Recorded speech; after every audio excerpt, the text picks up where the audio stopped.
Morning all. Right, join me as I've got part one of I say part one of God knows how many. I've managed to get Mark Allen's signature. He's playing in the morning session this afternoon, so I've just been lurking outside the players' entrance. I was actually just doing this video and I saw him. I saw him and Dave Gilbert, so I ran over there and fortunately stopped for a few selfies and signatures and stuff. So I managed to grab him on the way in. Seemed like a nice fella. So part one. Right. So yeah. Anyway, on to more pressing matters. So energy levels pretty decent from yesterday. Got a decent night's kip. Got a cracking breakfast at Marmaduke's, which was probably going to be seeing a lot of my business. Share prices going up. And yeah, so this morning's snooker and the days. I'm seeing Ding Junhui versus Dave Gilbert. So that should be an absolute belter, really. Both of them not really renowned for their safety games. Ding, obviously, never won a world title. Probably him and Jimmy White, best players ever, never to win a world title. I, for one, would be absolutely delighted if he did. It'd be one of my greatest moments as a sporting snooker everything fan. I'd be over the moon. We'll see how he gets on this morning. I'm hoping that it's the Ding where the cue ball's on an absolute string and we're just purring over how many centuries he makes. We'll have to see. He can be a bit hit and miss these days. I think I've been watching him, there's certain shots he can't really play as well as he did. It's difficult to describe the shots, but maybe I'll have a bit more insight after the morning session, watching him close up. This afternoon. So this afternoon is the finish of the Barry Hawkins-Matthew Stevens game. Those who watched my previous video last night would know that I didn't particularly enjoy the morning sesh. Sorry, the morning sesh. The first mini session. That's the words that I needed. So yeah, I didn't particularly enjoy them. Really poor. I mean, it was like me playing my mate down the club, to be honest with you. So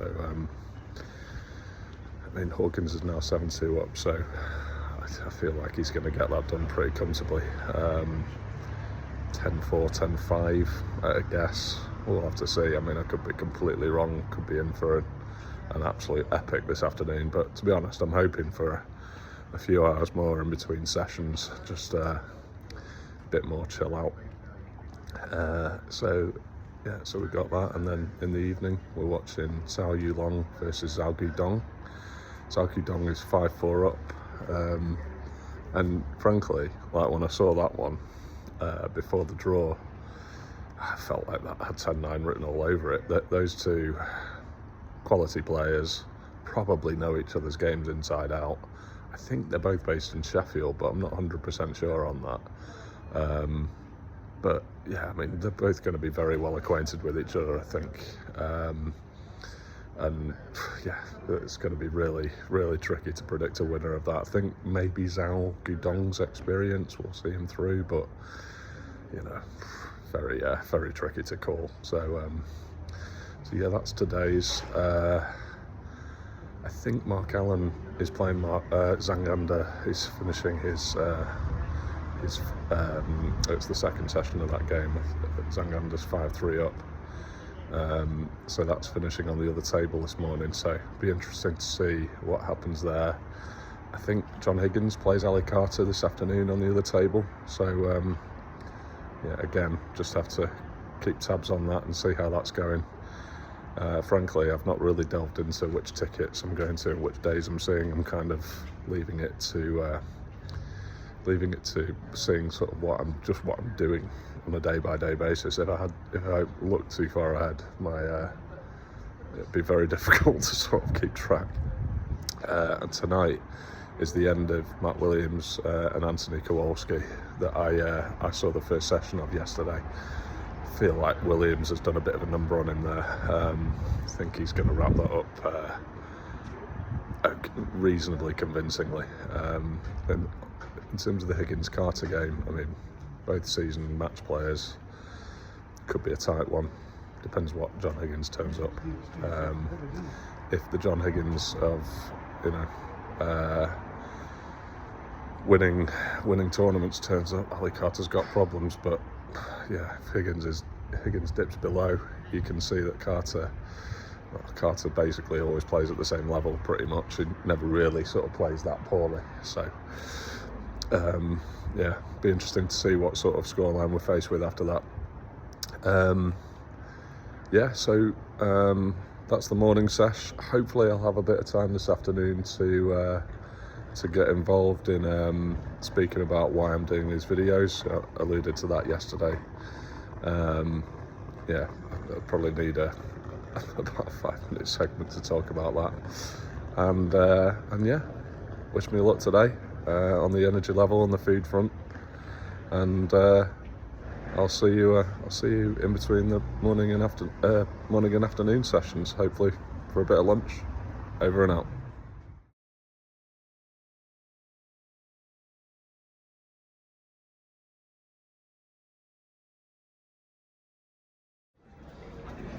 Afternoon all. So you join me. I've just had my lunch.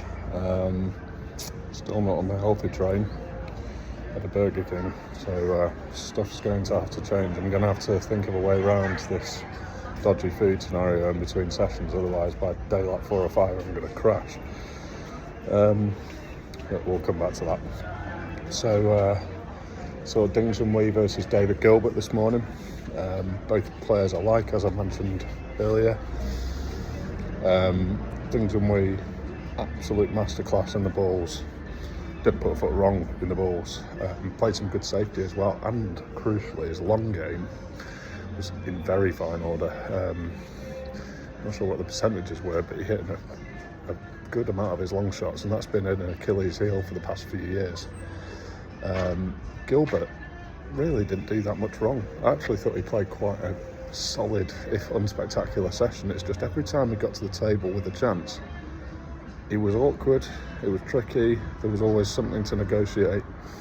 The fact that he's 7-2 down is vastly unlucky, in my view.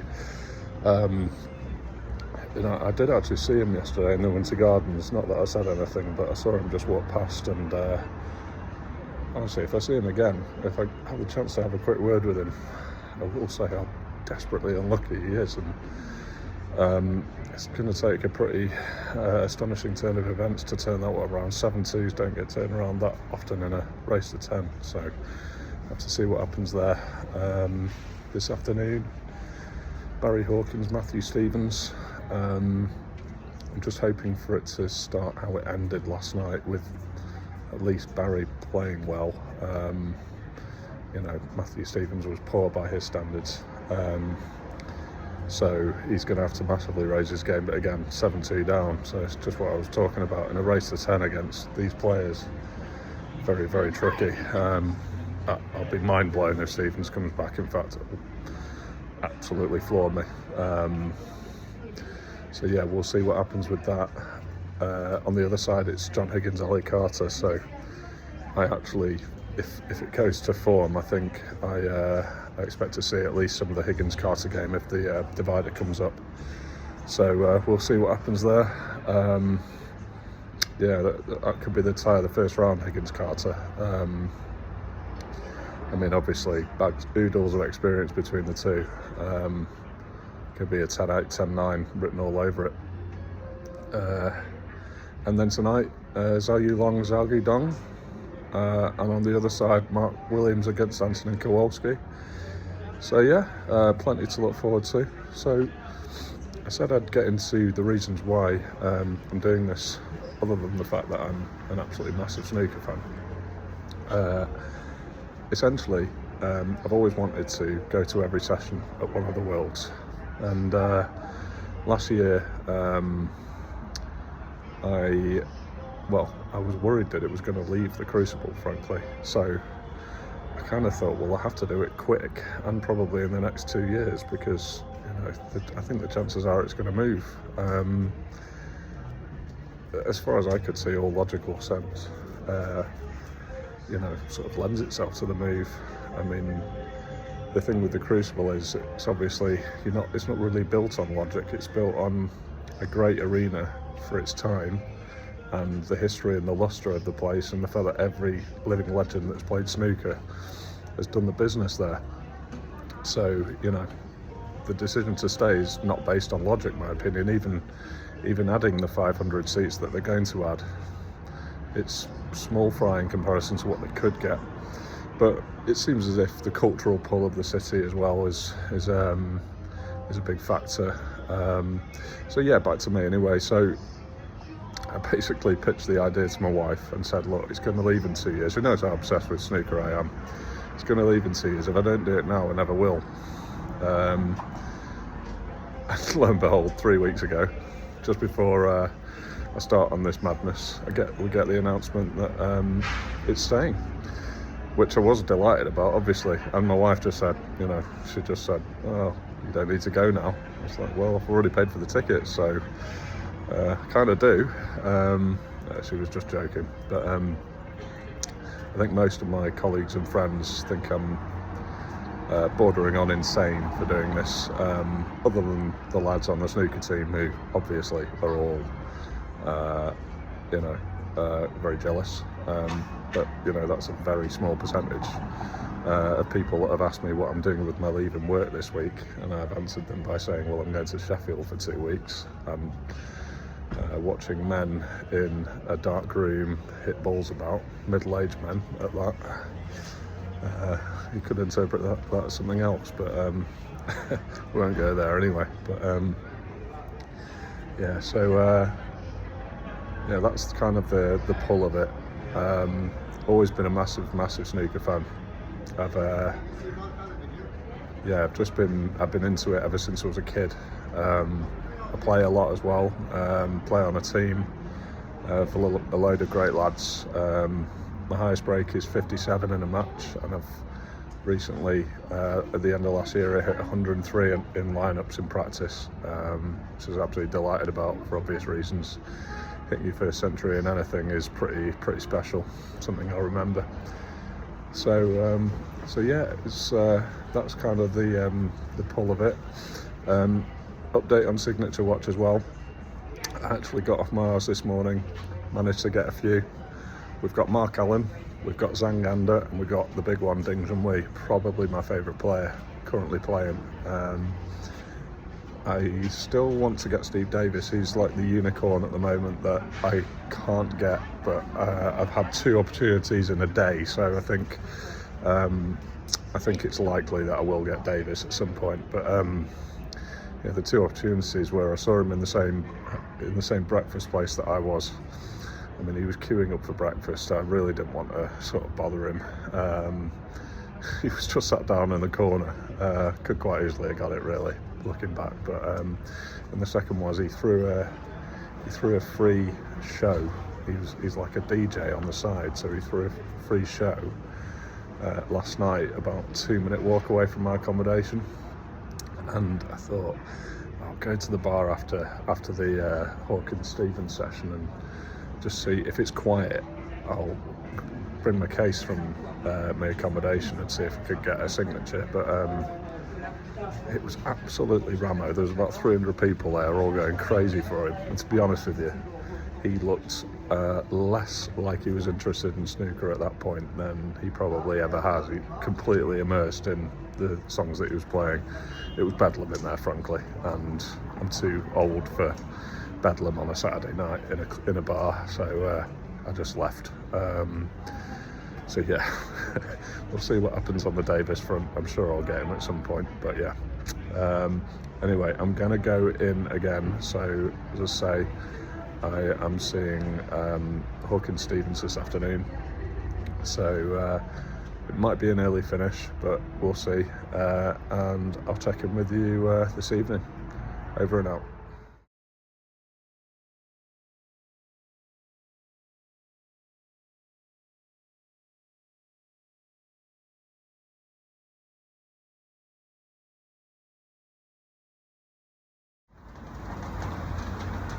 afternoon. So you join me in between the afternoon and evening sesh. Just watched Barry Hawkins against Matthew Stevens. So as my earlier videos attest, I thought Barry Hawkins would polish him off fairly easily, and that's kind of what happened. Stevens came out firing, won the first couple of frames, couple of good breaks, best breaks of the match, and but the Hawk just bunkered down, and that's, you know, got the third and fourth frames, and when you got a 7-2 lead, that's all you really need to break the back of the match. It was 9-4 at the mid-session. It only lasted one more frame. Stevens knew the game was up, I think. So 10-4 Hawkins, well done to him. And I didn't stay. I could have stayed when the dividing wall came up. I didn't stay for Higgins-Carter because I wanted to watch Man City Arsenal, which is a pretty big title decider. And lo and behold, Carter's basically produced probably the best session of the Crucible so far. 4-0 down to John Higgins. Comes back 5-4, all the grit you'd associate with Carter, but I don't quite know what happened there, frankly. Either Carter's played lights out, which he can, or Higgins has just completely dropped off. I can't believe it's the second one. I imagine Carter just must have absolutely raised his game to extremes. So yeah, it should be a really interesting one. And so tonight I'm watching Zhao Guidong against Zhou Yulong. It's 5-4 to Zhao Guidong. I expect that to be quite a late one. I think 10-9 could go either way. 10-9, 10-8. I fancy Zhao Guidong to win it. He's just got that little bit more nous, and he's won titles, and I think his experience will see him through, even though I think both of them will treat each other with the utmost respect. So we'll see what happens there. Could be quite a late one for me, that. So hopefully it ends in decent time and I get a decent night's kip. Anyway, I'll sign off for now, and I'll do a little video at the end just summing up how it all went. Over and out.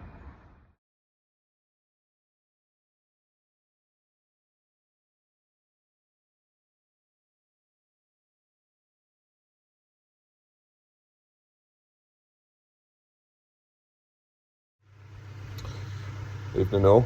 So you join me after I've just finished watching Zhao Guidong against Zhou Yulong. Observations on that. Zhao came out pretty strong early doors, won the first couple of frames. Zhou Yulong won the third before the mid-sesh, and then won the last one before the mid-sesh with the blue, pink and black left. He needed a snooker and he got it. Very long frame, that, very long. And Zhou Yulong didn't seem to be really making that many breaks, so it was kind of looked to be only one winner really. But at 7-6 at the mid-sesh, I thought Zhao Guidong would still go on and win it, but it was nip and tuck. Anyway, Zhao Guidong comes out after the mid-session interval and just piles in 2 centuries out of absolutely nowhere. Like, it's almost as if the loss of the frame before the mid-session had really annoyed him and just focused him. So he made it 9-7, and then there was a bit of a bitty frame to win it. But yeah, just pretty convincing in the end, Zhao Guidong. If he can carry that form that he showed at the end into the next game, he'll be a handful. I get the feeling it's that form sort of in fits and starts. So yeah, we'll have to see how it pans out. I think he's playing the winner of Sean Murphy or Fan Zhenghe. So yeah, we'll see how that one goes. Got chatting to a really nice fella in the audience called Daniel. He's actually doing the same thing as I am, going to every session. So we were talking about you know, what's happened so far, what's to come, and yeah, just sort of you know, got lost chatting to him a bit at the end as well. So didn't get back to my room until about 25 past 11. I think the action finished around sort of 20 to 11, quarter to 11, that sort of thing, I think. So to be honest, I thought it was going to be a past midnighter, so I got away with the one there, really. Yeah, and we'll go through the morning picks in the morning. Right now I'm absolutely shattered, so yeah, hopefully you've enjoyed the video. Over and out.